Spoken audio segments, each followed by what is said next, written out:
नमस्कार, आप सभी का हमारे इस YouTube चैनल पर स्वागत है।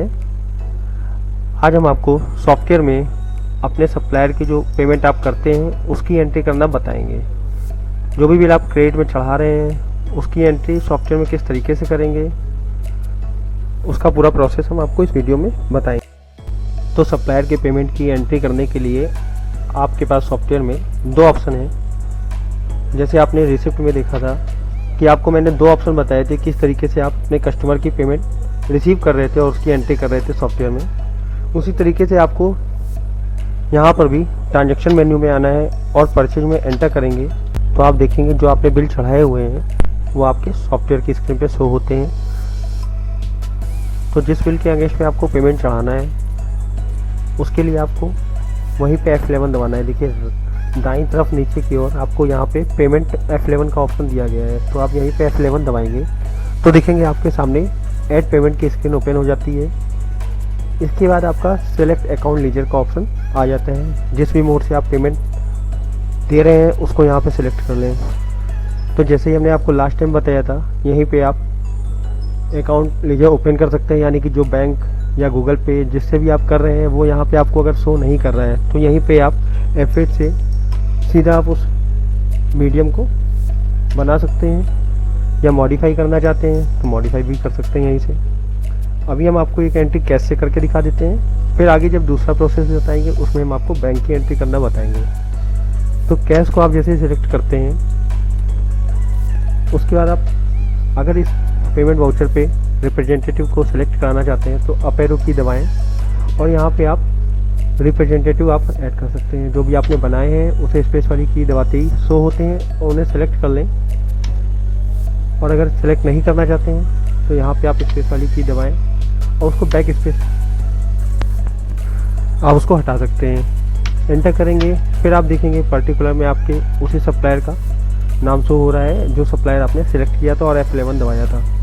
इसके बाद आप आगे बढ़ेंगे तो देखेंगे रेफरेंस नंबर आ रहा है। यहाँ पे आपको जो भी आप मीडियम से पेमेंट दे रहे हैं उसका जो भी जैसे चेक है या NEFT है या IMPS है, जो भी नंबर होता है ट्रांजैक्शन नंबर वो आप डाल सकते हैं। तो अभी तो कैश से कर रहे हैं तो इसको ब्लैंक छोड़ देते हैं। इसके बाद अमाउंट में आप जो है जो भी अमाउंट आप दे रहे हैं उसके यहाँ पे टाइप कर दें। अगर फुल पेमेंट कर रहे हैं बिल के अगेंस्ट में तो आप पूरा अमाउंट डाल सकते हैं। अगर हाफ पेमेंट कर रहे हैं तो उतना डाल दीजिए जितना आप पेमेंट कर रहे हैं। अभी फुल पेमेंट करके हम एंट्री कर देते हैं। जैसे ही आप पेमेंट डालते हैं अमाउंट डाल के एंटर करेंगे तो वैसे ही आपके सामने ऐड रिकन्सिलेशन की विंडो ओपन हो जाएगी। यहाँ पे आपका सेम वैसे ही पुराने बिल से ये रिकन्साइल करते हुए आपको शो होगा कि सॉफ्टवेयर में पुराने बिल पे जो भी आपका अमाउंट है वो जितना आप अमाउंट डाल रहे हैं इस वाउचर में वो एडजस्ट हो रहा है। उसके बाद आप इसको सेव कर देंगे। अगर इस वाउचर से रिलेटेड आपको कुछ भी नरेशन डालना है वो आप यहाँ पे डाल दें, नहीं डालना है तो उसे ब्लैंक छोड़ दें। इस पर एंटर करेंगे। एंटर करके वाउचर का रिमार्क डालने का ऑप्शन दिया गया है। नरेशन में आप वाउचर का रिमार्क डाल सकते हैं और एंटर कर दें। सेव एंड एग्जिट पे एंटर करेंगे तो इस तरीके से आपकी ये पेमेंट की एंट्री यहाँ से हो जाती है। तो अभी आपने एक प्रोसेस देखा कि कैसे आप परचेज बिल पे जा करके डायरेक्ट वहीं पे F11 दबा करके पेमेंट कर सकते हैं। दूसरे प्रोसेस के लिए आपको ट्रांजैक्शन मेन्यू में नीचे की ओर आना है और पेमेंट वाले ऑप्शन पे एंटर करना है। तो जैसे ही आप पेमेंट वाले ऑप्शन पे एंटर करते हैं तो आपके सामने पेमेंट की स्क्रीन ओपन हो जाती है। यहाँ पे आप देखेंगे जो भी आपने एंट्री करी थी वो वाउचर आपको दिख रहा है और नए वाउचर की एंट्री करने के लिए आप यहाँ पे F8 दबाएंगे। F8 दबाते ही सीरीज में पे वाला ऑप्शन ही सिलेक्ट रखिएगा। वाउचर नंबर ऑटोमेटिक डिफ़ॉल्ट आएगा। इसके बाद वाउचर डेट आपकी करेंट डेट आएगी। इसे आप अगर चेंज करना चाहते हैं तो चेंज कर सकते हैं। इसके बाद रिप्रेजेंटेटिव सिलेक्शन का ऑप्शन आता है। तो अगर आपने बिल पे जो परचेज बिल है उस पर रिप्रेजेंटेटिव सेलेक्ट कराया है और उसके थ्रू आप पेमेंट की एंट्री करना चाहते हैं तो यहाँ पे आप अपना रिप्रेजेंटेटिव सेलेक्ट करा सकते हैं। जो भी आपने रिप्रेजेंटेटिव बनाया हुआ है वो यहाँ पे आप स्पेस वाली की दबाएंगे तो वो शो होता है और उसे आप सिलेक्ट कर लेंगे। सिलेक्ट करने के बाद आप देखेंगे आपके सामने जो भी अकाउंट लीजर हैं, यानी कि जो भी आप पेमेंट करेंगे उनके जो मीडियम बना रखे हैं आपने वो सारे शो होते हैं। तो जैसे भी आपको पेमेंट करना है तो वो ऑप्शन आप सेलेक्ट कर लें। अभी आपको हमने कैश की एंट्री करना बताया था, अब आपको बैंक के थ्रू हम पेमेंट करना बता देते हैं कि बैंक के थ्रू आप पेमेंट करेंगे तो किस तरीके से आपको एंट्री करनी है। जैसे आप उसके बाद एंटर करेंगे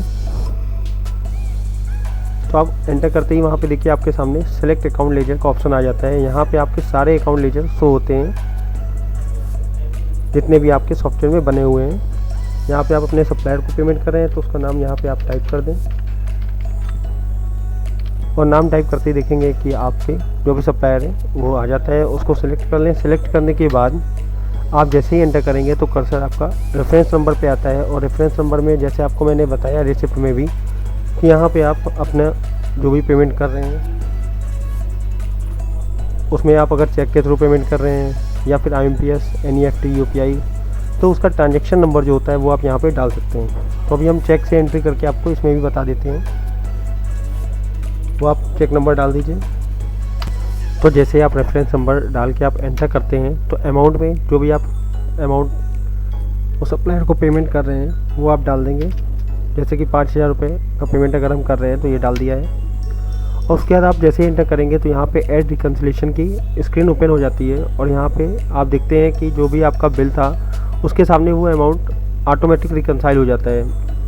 अगर बिल ज़्यादा है और आपको रिकन्सिलेशन अलग अलग बिल पे अलग अलग अमाउंट से करना है तो आप मैनुअल अप एरो की से जा करके डाल सकते हैं। अभी एक बिल है तो अभी हमने यहाँ पे 5,000 अमाउंट डाला है तो वो पूरा एडजस्ट हो गया है। इसके बाद आप एंटर करेंगे, सेव करेंगे। सेव करने के बाद ये जो पेमेंट आप कर रहे हैं उससे रिलेटेड आप कुछ भी यहाँ पे शॉर्ट नेशन में डालना चाहते हैं तो वो आप डाल सकते हैं। जैसे कि चेक रिसिप्ट अगर जो मैं डाल दे रहा हूँ एग्जांपल के लिए। इसके बाद अगर आपको सेकेंड लाइन पे दूसरे सप्लायर की पेमेंट चढ़ानी है तो आप यहाँ पे सिलेक्ट कर सकते हैं। अगर नहीं चढ़ाना है तो आप एंटर करें। एंटर करके वाउचर का जो भी आप रिमार्क डालना चाहते हैं तो आप डाल सकते हैं और नहीं डालना है तो एंटर करके आप सेव एंड एग्जिट कर दें। तो देखेंगे कि जो भी आपने एंट्री करी है वो सॉफ्टवेयर में ऐड हो जाती है।